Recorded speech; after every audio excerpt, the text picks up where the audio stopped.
तो जैसा कि हमने लास्ट वीडियो लेक्चर के अंदर बात करी थी जनरल साइंस के सिलेबस को लेकर या सामान्य विज्ञान कह लें उसके पाठ्यक्रम को लेकर के आपसे बात करी थी और हमने ये देखा था कि जनरली कंपटीशन एग्जाम्स के अंदर कौन कौन से टॉपिक्स से क्वेश्चन पूछे जाते हैं और उन टॉपिक्स में हमें क्या क्या पढ़ना चाहिए और किस तरीके से हम सामान्य विज्ञान को पढ़ सकते हैं। हमने लास्ट वीडियो लेक्चर के अंदर यह भी देखा था कि सबसे पहले किसी सब्जेक्ट को समझने से पहले हम उसकी डेफिनेशन को समझेंगे और उसके बाद हम सीक्वेंसली आगे जाएंगे और विज्ञान का नियम भी यही कहता है।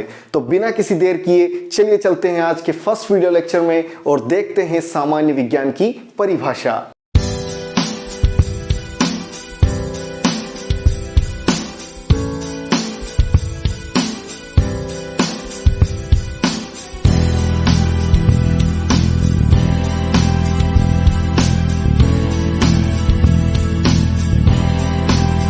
Hello everyone, welcome in ascorbic academy. और आज हम आपके लिए लेकर के आए हैं सामान्य विज्ञान या कह लें जनरल साइंस का पहला वीडियो लेक्चर। और इस वीडियो के अंदर सबसे पहले हम बात करेंगे कि सामान्य विज्ञान कहते किसे हैं, होती क्या है विज्ञान, या विज्ञान की परिभाषा क्या बनेगी। तो विज्ञान की परिभाषा की अगर मैं बात करूं तो सबसे पहले अगर आपने 6, 7, 8 की कक्षाओं के अंदर यदि किताबी रूप में आपने पढ़ा होगा तो वहां पर एक लाइन लिखी हुई आती है कि प्रकृति का वह समस्त ज्ञान जिसे सुव्यवस्थित तरीके से क्रमबद्ध रूप में अगर अध्ययन किया जाए तो उसे विज्ञान कहते हैं। क्या कहा मैंने, जरा यहां देख लीजिए। प्रकृति का वह समस्त ज्ञान, सबसे पहले हम पढ़ रहे हैं परिभाषा। प्रकृति का वह समस्त ज्ञान जिसे सुव्यवस्थित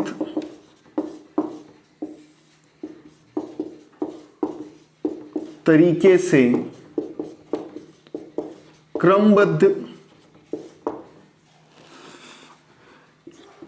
करके अध्ययन किया जाए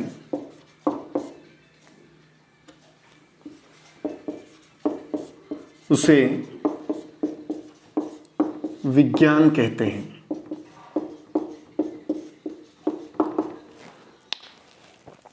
यहां पर हम ये कह रहे हैं कि कोई भी अगर नेचर का नॉलेज है तो अगर हम उसको एक सीक्वेंस के रूप में पढ़ेंगे, सबसे पहले हम उसको कैटेगराइज्ड करेंगे और फिर उसको एक सीक्वेंस के रूप में पढ़ेंगे तो वो पूरी जो प्रकृति का नॉलेज होगा उसको हम विज्ञान कहेंगे। इस डेफिनेशन को हम और भी गहराई से अगर समझना चाहें तो हम ये भी कह सकते हैं कि जैसे अगर पहले मैंने यहाँ पर 3 वर्ड आप इसके अंदर नोट करेंगे। सबसे पहला वर्ड आ रहा है प्रकृति, दूसरा वर्ड आ रहा है सुव्यवस्थित तरीका और तीसरा वर्ड आ रहा है क्रमबद्ध तरीके से या क्रमबद्ध करके।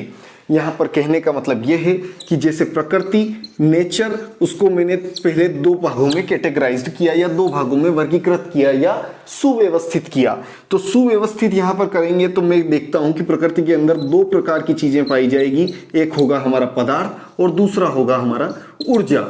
पदार्थ को अगर मैं वापस से 2 भागों के अंदर डिवाइड करूं तो यहां पर हम ये कह सकते हैं कि एक होगा हमारा जीवित पदार्थ और दूसरा हमारा बनेगा निर्जीव पदार्थ।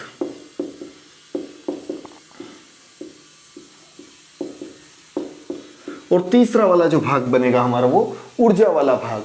यहां पर अब मैंने प्रकृति को सबसे पहले सुव्यवस्थित किया, कैटेगराइज्ड किया और अब मैं इसको क्रमबद्ध तरीके से अगर पढ़ूं तो क्रमबद्ध में सबसे पहले हम जीवित पदार्थों की चर्चा करेंगे जिसके अंदर हम बायोलॉजी वाली शाखा को ले लेंगे।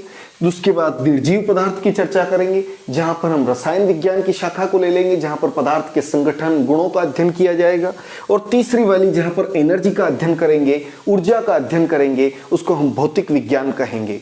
ये एक मोटे मोटे तौर पर विज्ञान की जो परिभाषा है इसको हम ऐसे समझ सकते हैं। हालांकि ये बात सही है कि जनरली आजकल जो जनरल कंपटीशन एग्जाम्स हैं वहां पर परिभाषा से प्रश्न बनना बंद हो चुके हैं। फिर भी यदि कभी आ जाए तो हम इस डेफिनेशन को समझ सकते हैं। नेक्स्ट, इसके बाद यहाँ पर हम ये देख सकते हैं कि और भी क्या डेफिनेशन बन सकती है सामान्य विज्ञान या जनरल साइंस की। तो एक बात और कि जो विज्ञान शब्द है इसको अंग्रेजी में हम साइंस कह रहे हैं, और साइंस वर्ड की जो उत्पत्ति है वो लैटिन भाषा के एक वर्ड है साइंसिया, वहां से हुई है।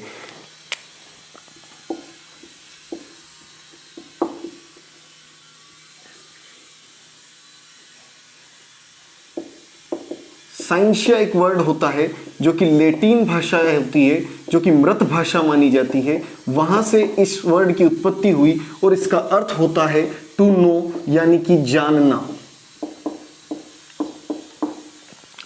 हम ये कह सकते हैं कि इसी वर्ड से बाद में जाकर के साइंस बना। तो साइंस वर्ड की उत्पत्ति साइंसिया शब्द से होती है, जिसका मतलब होता है टू नो या जानना। नेक्स्ट इसके बाद हम ये भी देख सकते हैं कि जो विशिष्ट प्रकार का कोई अगर ज्ञान है तो उसको भी हम विज्ञान कहेंगे।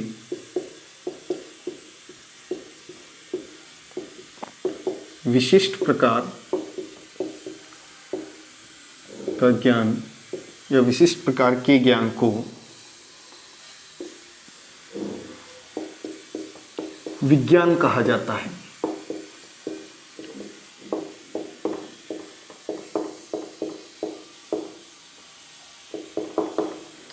कहने का मतलब किसी भी चीज का अगर स्पेसिफिक नॉलेज है तो उसको हम विज्ञान कह सकते हैं। जरा इस डेफिनेशन को हम समझते हैं कि जैसे यदि हमें इतिहास का अध्ययन करना है तो हम उसको सबसे पहले सुव्यवस्थित करते हैं और उसकी उत्पत्ति से लेकर के उसके प्रारंभिक काल से लेकर के अंतिम काल तक क्रमबद्ध रूप से अगर अध्ययन करते हैं तो वो एक स्पेसिफिक प्रकार का ज्ञान है, जो इतिहास का ज्ञान है, उसको हम ऐतिहासिक विज्ञान के रूप में जानते हैं।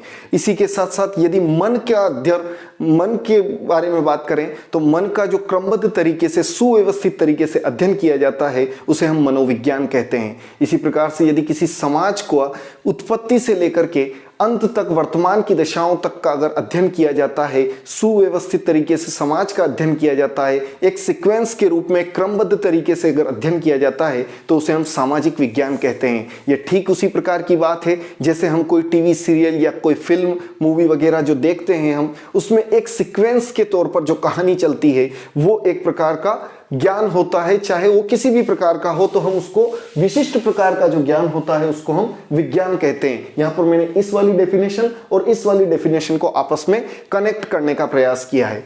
पहले के काल में जो विज्ञान जो थी इसी को प्राकृतिक विज्ञान के नाम से भी जाना जाता था, क्योंकि प्रकृति का जो सुव्यवस्थित ज्ञान कर रहे हैं तो प्राकृतिक विज्ञान को ही विज्ञान कहा जाता है। प्राकृतिक विज्ञान को ही विज्ञान कहा जाता है।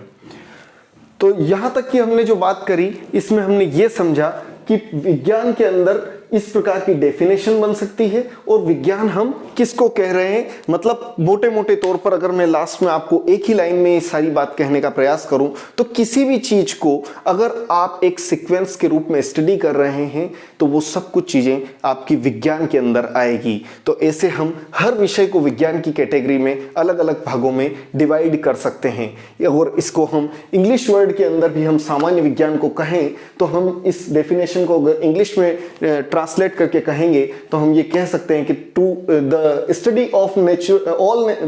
Of all natural phenomenon in a systematic and experimental way, this is called science। तो हम इसको हिंदी और इंग्लिश दोनों मीडियम में यहाँ पर लेकर के चल रहे हैं। फिर भी मैं आपसे बार बार हर वीडियो लेक्चर के अंदर ये कहता रहूँगा कि यदि किसी भी प्रकार की कोई भी आपको वीडियो के अंदर प्रॉब्लम आती है तो कमेंट बॉक्स के द्वार आपके लिए हमेशा के लिए खुले हैं। आप उसमें हमें आपकी शिकायतों का हमारे लिए स्वागत रहेगा और आप वहां पर कमेंट छोड़ सकते हैं। और यदि आपको ये वीडियो अच्छा लगता है तो नीचे एक सब्सक्राइब का बटन है, उसको आप सब्सक्राइब भी कर सकते हैं और बेल आइकन दबा सकते हैं ताकि नेक्स्ट वीडियो आपको बहुत जल्द से जल्द मिल सके। तो आज हमने बात करी कि सामान्य विज्ञान को हमने समझा।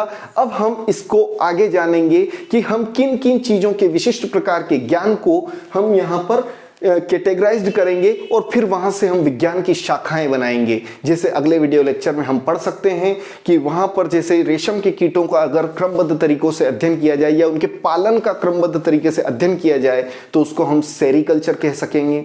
इसी प्रकार से अंगूर की खेती का अगर हम क्रमबद्ध रूप से अध्ययन करेंगे तो उसको हम विटिकल्चर कह देंगे। यदि अस्थियों का अगर हम क्रमबद्ध तरीके से अध्ययन करेंगे तो उसको हम ऑस्टियोलॉजी कहेंगे। इस प्रकार से कई ब्रांचेस बनती है और जनरली कंपटीशन एग्जाम्स के अंदर इससे प्रश्न आने की पूरी संभावना रहती है कि विज्ञान की शाखाओं में ऊपर एक लाइन लिख करके दे देते हैं और नीचे 4 ऑप्शन रहते हैं कि बताइए कि इस चीज का अध्ययन विज्ञान की किस शाखा के अंतर्गत किया जाता है।